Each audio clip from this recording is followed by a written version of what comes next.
This meeting is being recorded. Bonjour, c'est l'ouverture de la séance du 10 janvier 2022. 1.2, ça me prendrait quelqu'un pour proposer l'adoption de l'ordre du jour. Je vais le proposer, M. le maire. M. Sylvain. 1.3, les informations aux citoyens. J'aimerais souhaiter une bonne et heureuse année 2022 à tous, une bonne santé et de beaux moments en famille.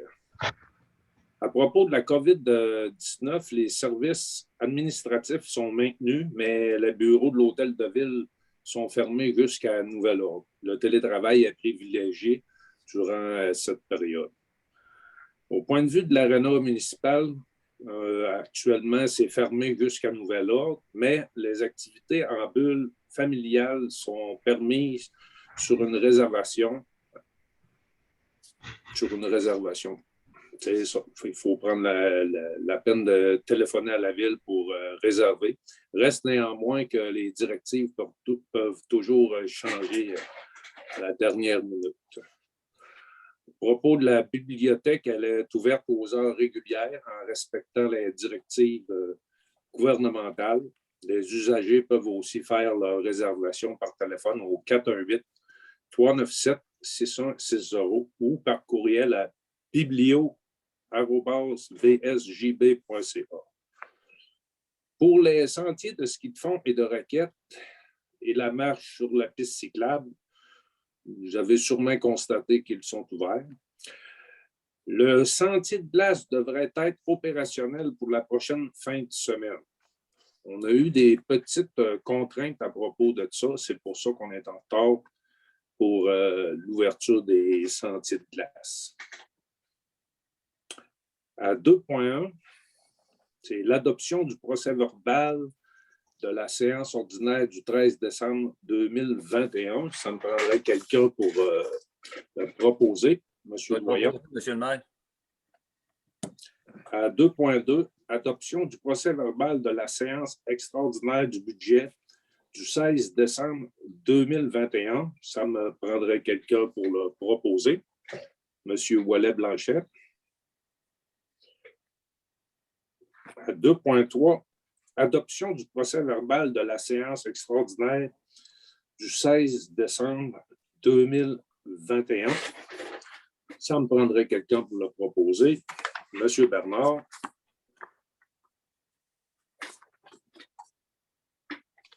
Pardon. 2.4, adoption du règlement 681-21 décrétant l'imposition des taxes foncières et la tarification des services pour l'année 2022. On a un avis de motion du présent règlement qui a été donné par M. le conseiller Michel Doyon lors de la séance extraordinaire du 16 décembre 2021. Ça me prendrait quelqu'un pour proposer l'adoption de ce règlement-là. Monsieur Doyon. Yes. 2.5, rapport relatif à la procédure d'enregistrement du 10 janvier 2022 concernant l'approbation du règlement numéro 680-21. Madame la greffière. Donc, la procédure pour les personnes habiles à voter, donc les gens avaient jusqu'à aujourd'hui, s'ils voulaient se prononcer contre le règlement d'emprunt 680-21. Donc, c'est un règlement d'emprunt de 1 million pour les travaux de l'Assomption. On n'a reçu aucune demande de scrutin référendaire pour ce règlement. Merci. 2.6, avis de motion et dépôt du projet du règlement 682-22 décrétant une dépense de 800 000 et un emprunt de 800 000 pour l'acquisition d'un véhicule. Monsieur Bernard. Oui, merci, M. le maire. C'est pour donner avis de motion pour l'adoption lors d'une séance ultérieure du règlement 682-22 décrétant une dépense de 800 000 et un emprunt de 800 000 pour l'acquisition de véhicules. Je donne avis de motion. Là, pour le dépôt, ça va se prendre un autre conseiller pour déposer le projet décrétant la dépense. Est-ce que c'est moi qui fais ça ou il y a quelqu'un d'autre? peux le faire, Olivier. Bon, mais je dépose le projet de règlement 682-22 décrétant une dépense de 800 000 et un emprunt de 800 000 pour l'acquisition de véhicules. Ça va être surtout utilisé pour le service incendie ou peut-être pour les travaux publics aussi. Merci. À 2.7, avis de motion et dépôt du projet de règlement 683-22 concernant le code d'éthique et de déontologie des élus municipaux. M. Gilbert. Alors, c'est pour donner avis de motion que sera présenté pour adoption lors d'une séance ultérieure le règlement 683-22 concernant le code d'éthique et de déontologie des élus municipaux. Alors, je dépose le projet de règlement 683-22 concernant le code d'éthique et de déontologie des élus municipaux. Merci. À 3.1, dépôt du rapport des déboursés et du rapport de dépenses. Monsieur Vachon, on a comme chèque un montant de 23 518,62 $. Les prélèvements bancaires montant de 243 508,42 $. Et en paiement direct, le montant de 1 184 002,16 $. À 3.2, approbation de la liste des comptes à payer et autorisation de paiement. Monsieur Sylvain Gilbert. Oui, ce serait pour le paiement 15 à 16. Le mandat d'horaire professionnel en ingénierie pour le centre multifonctionnel. C'est le de 3 647,59 $. Le paiement numéro 2 pour la réflexion de la rampe d'accès au chemin municipal à groupe Construction Canax au montant de 26 883,27 $. Prolongement de la rue Goulet à SNC Lavalan. C'est le paiement 6 et 7 au montant de 12 244,84 $. La conception-construction mise en service du centre multifonctionnel à groupe Canam, le paiement numéro 10 au montant de 482 103,32 $. Contrat pour les travaux de nettoyage, d'inspection, de télévision des conduites d'égout à inspection vision 3D, c'est le paiement numéro 1 au montant de 21 694,08 $. Je le propose, M. le maire. Merci. 3.3, financement des règlements d'emprunt. Monsieur Ouellet Blanchet, s'il vous plaît. Merci, Monsieur le maire. Alors, conformément au règlement d'emprunt numéro 673-20, 663-19 et 675-20, la Ville de Saint-Joseph-de-Beauce souhaite émettre une série d'obligations, soit une obligation par échéance. Et à cet effet, on a demandé, par le biais du service d'éducation et de publication des résultats de titres d'emprunt émis aux fins du financement municipal, des soumissions pour la vente d'une émission d'obligations au montant de 5 207 000 $. 3 soumissions ont été reçues par le ministère des Finances. 3 soumissions sont de la financière Banque nationale, de Valeurs mobilières Desjardins et de Valeurs mobilières Banque Laurentienne. Attendu que le résultat des calculs des coûts réels indique que la soumission présentée par la financière Banque nationale est la plus avantageuse, je propose, Monsieur le maire, que, considérant tout ce qu'on a dit précédemment, l'émission d'obligations au montant de 5 207 000 $ de la Ville de Saint-Joseph-de-Beauce soit adjugée à la firme financière Banque nationale incorporée, que la demande soit faite à ce dernier de mandater le service de dépôt et de compensation CDS Inc. pour l'inscription en compte de cette émission, que CDS agisse au nom des adhérents comme agent d'inscription en compte, agent détenteur d'obligations, agent payeur et responsable des transactions à effectuer à l'égard de ses adhérents, que CDS procède au transfert de fonds conformément aux exigences légales de l'obligation. À cet effet, le Conseil autorise la trésorière à signer le document requis par le système bancaire canadien intitulé « Autorisation pour le plan de débit préautorisé destiné aux entreprises » et que le maire et la trésorière soient autorisés à signer les obligations visées par la présente émission, soit une obligation par échéance. Merci. À 3.4, modification de la politique d'embauche des étudiants et autres salariés. Monsieur Boivin. Oui, Monsieur le maire. Donc, attendu qu'une modification doit être apportée à la politique d'embauche des étudiants et des autres salariés en vigueur et portant le numéro ETU 1404-2014, donc je propose qu'on ajoute les postes suivants à l'article 4.2, catégorie d'emploi et niveau de responsabilité par service de la politique d'embauche des étudiants et des autres salariés. Donc, pour les postes suivants, un préposé à la bibliothèque et pour toute autre personne non énumérée dans le présent tableau, donc le tableau qui est projeté ici. Et je le propose, Monsieur le maire. Merci. À 3.5, nomination. Je m'excuse, Monsieur le maire. Au point précédent, donc, il y avait une résolution de concordance et de courte échéance, donc, qu'il faut aussi adopter là, versus l'émission d'obligation. Donc, je ne sais pas s'il y a un élu qui peut donner la résolution. Je peux la continuer. Alors, conformément au règlement d'emprunt suivant, donc ceux qu'on a mentionnés tantôt, 673-20, 663-19 et 675-20, pour un montant de 5 207 000. Alors, on a cette émission d'obligation-là. Puis, je ne sais pas si on va présenter le tableau. On voit les montants qui seront affectés à chacun des règlements d'emprunt individuellement. Alors, vu qu'on veut les affecter, ces règlements d'emprunt-là, il y a lieu de modifier les règlements en conséquence.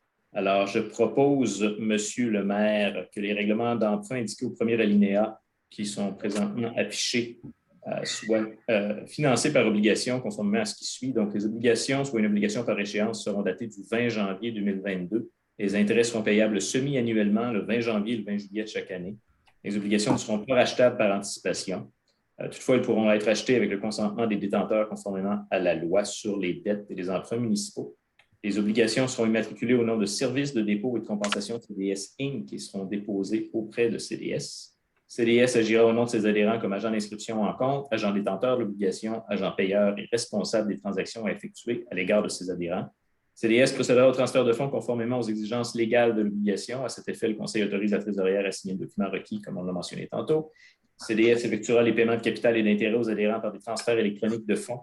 Et à cette fin, CDS prélèvera directement les sommes requises dans le compte suivant de la Caisse populaire de Saint-Joseph-de-Beauce. Et que les obligations soient signées par le maire et la trésorière, la ville de Saint-Joseph, telles que permis par la loi. Pardon, il y avait un point. Donc, la ville de Saint-Joseph, telle que permis par la loi, a mandaté CDS afin d'agir en tant qu'agent financier authentificateur. Et les obligations entreront en vigueur uniquement lorsqu'elles auront été authentifiées. Alors, en ce qui concerne les amortissements annuels de capital prévus pour les années 2028 et suivantes, le terme prévu dans les règlements d'emprunt numéro 673-20, 663-19 et 675-20 soit plus court que celui originellement fixé, c'est-à-dire pour un terme de 5 ans, à compter du 20 janvier 2022, au lieu du terme prescrit pour les 10 amortissements, chaque émission subséquente devant être pour le solde ou partie du solde dû sur l'emprunt. C'est ma proposition, M. le maire. Merci, M. Ouellet-Blanchet, et merci, Mme la greffière, pour nous avoir fait remarquer ça. 3.5, nomination d'un représentant pour enchérir et acquérir des immeubles. M. Gilbert. Oui, attendu qu'une vente pour défaut de paiement de taxes municipales aura lieu en 2022 à la ville de Saint-Joseph-de-Beauce, attendu qu'un représentant doit être nommé pour enchérir et acquérir des immeubles pour et au nom de la ville de Saint-Joseph-de-Beauce lors de cette vente à l'enchère, je propose, M. le maire, de nommer M. Mathieu Genet, directeur général, ou en son absence, M. Hugo Coulombe, directeur du service de l'urbanisme et de l'environnement, à titre de représentant de la ville de Saint-Joseph-de-Beauce, pour enrichir et acquérir des immeubles pour et au nom de la ville de Saint-Joseph-de-Beauce lors de la vente pour défaut de paiement de taxes municipales en 2022. Merci beaucoup, M. Gilbert. 3.6, c'est reporté. 4.1, dérogation mineure pour la propriété située au 125 rue de Rouen à Saint-Joseph-de-Beauce. Monsieur, voyons. Oui, M. le maire, suite à des discussions au CCU avec une recommandation positive aux différentes dérogations qui ont été apportées, discussion préalable au niveau de la ville, et aussi attendu que l'arrêté ministériel du 21-054 du 16 juillet 2021, en lien avec la pandémie de la COVID-19, permet à un organisme municipal de remplacer les procédures habituelles d'assemblée publique de consultation par une consultation écrite annoncée au préalable par un avis public et auquel cas cette consultation est d'une durée de 15 jours, attendu que les personnes intéressées ont eu l'occasion de se manifester. En fait, il n'y a personne qui s'est manifesté, M. le maire. La recommandation du comité consultatif recommande d'accepter les dérogations mineures aux différents articles 627-14, augmenter la largeur maximale de l'allée d'accès 11,5 mètres alors que la norme est de 7,5 mètres. Aussi une dérogation au 627-14 visant à réduire la distance minimale entre la ligne avant l'eau et l'aire de stationnement à 1 mètre alors que la norme est fixée à 1,5 mètre. Moi, j'en fais une proposition, M. le maire. OK. Donc, j'aimerais procéder. Est-ce que quelqu'un qui aimerait passer au vote? Oui, je passerai au vote. Demande de vote. Oui, M. Bernard, on va passer au vote. Qui est pour? Qui est contre? Je vote contre la proposition. Merci, M. Bernard. 4.2, nomination des membres et officiers du comité consultatif d'urbanisme. M. Gilbert, Sylvain. Oui, entendu que la Ville désire reconduire dans leur fonction les membres et officiers du comité jusqu'alors en fonction, en plus du nombre de 2 nouveaux membres et officiers. Il est proposé de nominer à titre de membres et d'officiers du comité consultatif d'urbanisme de la Ville de Saint-Joseph-de-Beauce. Je vais tous les nommer. Dans le fond, il y a M. Denis Lessard, président du comité, M. Michel Doyon, qui est à titre conseiller, M. Jocelyn Gilbert à titre de conseiller, Mme Hélène Saint-Hilaire à titre de résidente, Mme Annick Gagnon à titre de résidente, Mme Lynne Gagné à titre de résidente, M. Kenny Binette à titre de résident, M. Frédéric Paré à titre de résident et M. Gaston Vachon à titre de résident. Il est également résolu de nommer M. Hugo Coulombe, directeur des services de l'urbanisme et de l'environnement à titre de secrétaire du comité, ainsi que M. Olivier Monoro, technicien au service de l'urbanisme et de l'environnement à titre de personne ressource du comité. Et je le propose, M. le maire. Merci. 4.3, acquisition d'un terrain. Lot 3 874 538 du cadastre du Québec, situé au 896 avenue du Moulin. Monsieur Ouellet-Blanchet. Oui, c'est la propriété de gestion Aléoli Inc., M. Stéphane Clich, qui a été endommagé à la suite des inondations printanières et les propriétaires peuvent bénéficier du programme d'aide financière offert par le ministère de la Sécurité publique. Alors, je propose, M. le maire, de vous autoriser à signer la promesse d'achat du lot 3 874 538 du cadastre du Québec. Le vendeur s'engageant à respecter les règlements d'urbanisme et à rendre sécuritaire le lot à céder et d'autoriser le maire ou en son absence le maire suppléant et la greffière ou en son absence le directeur général à signer l'acte de vente pour l'acquisition du terrain connu et désigné comme le numéro 3 874 538 du cadastre du Québec au montant total de 1 $ avec toutes les autres clauses usuelles d'un tel contrat. Merci. 4.4, c'est reporté. 4.5, reporté aussi. 5.1, appel d'offres 22-556, achat de systèmes audio et vidéo pour le centre Frenco. Monsieur Boivin. Oui, M. le maire. Donc, attendu que l'achat de systèmes audio et vidéo au centre Fremco sont prévus, donc, je propose de demander des soumissions par appel d'offres public, appel d'offres 22-556, pour l'achat de systèmes audio et vidéo au centre Fremco et que les documents d'appel d'offres soient délivrés uniquement par l'intermédiaire du système électronique d'appel d'offres, donc SEAO, comme il l'est requis par la loi. Donc, je le propose, M. le maire. Merci.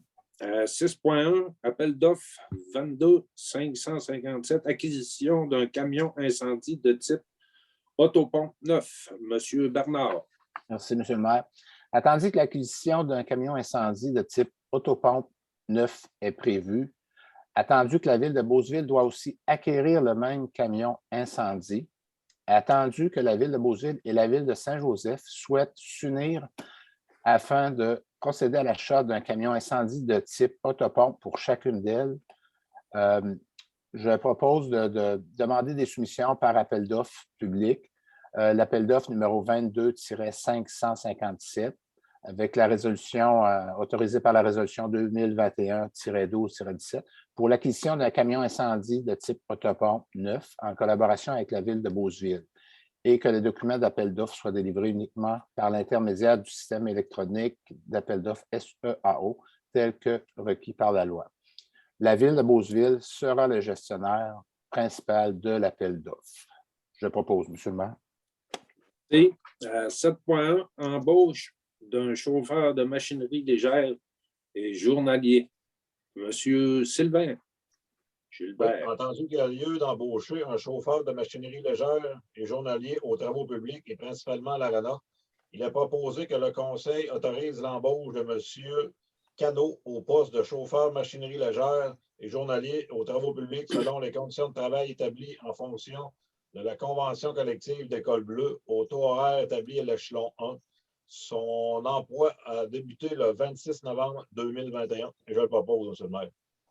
Merci. 8.1, mandat 21-554-G, réalisation d'une évaluation environnementale du site phase 1, phase 2 en option et d'une étude géotechnique en vue de la réfection de l'avenue Lavoisier, de la rue du Parc et d'une portion de l'avenue du Palais. Monsieur Ouellet-Blanchet, s'il vous plaît. Merci, Monsieur le maire. En fonction du projet dont vous venez de parler, 3 soumissions ont été déposées suite à une demande de prix qu'on a effectuée. Et le groupe GEOS a déposé une soumission au montant de 37 907 $ qui s'avère être la soumission la plus basse pour nous. Alors, étant donné que le règlement 158-18 sur la gestion contractuelle autorise l'octroi d'un contrat de gré à gré, même si on fait une demande de prix, ça reste un gré à gré jusqu'au seuil de la dépense d'un contrat qui ne peut être adjugé qu'après une demande de soumission publique en vertu de l'article 573 de la loi sur les cités et villes.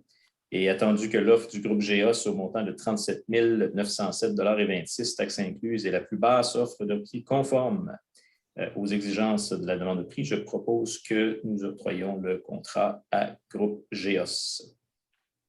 Merci. À 9, Varia. On n'avait rien à Varia. 10, est-ce que, Mme la greffière, nous avons eu des questions du public? Non? Bien, merci beaucoup et bonne soirée. Oui, excusez une minute, Mme la greffière. Pardon, ça me prendrait quelqu'un pour lever la séance, s'il vous plaît. Ben oui, ben oui. Hein? Donc, Michel Doyon. Michel Doyon. Merci. Merci beaucoup. Bonne soirée à tous. Bye bye.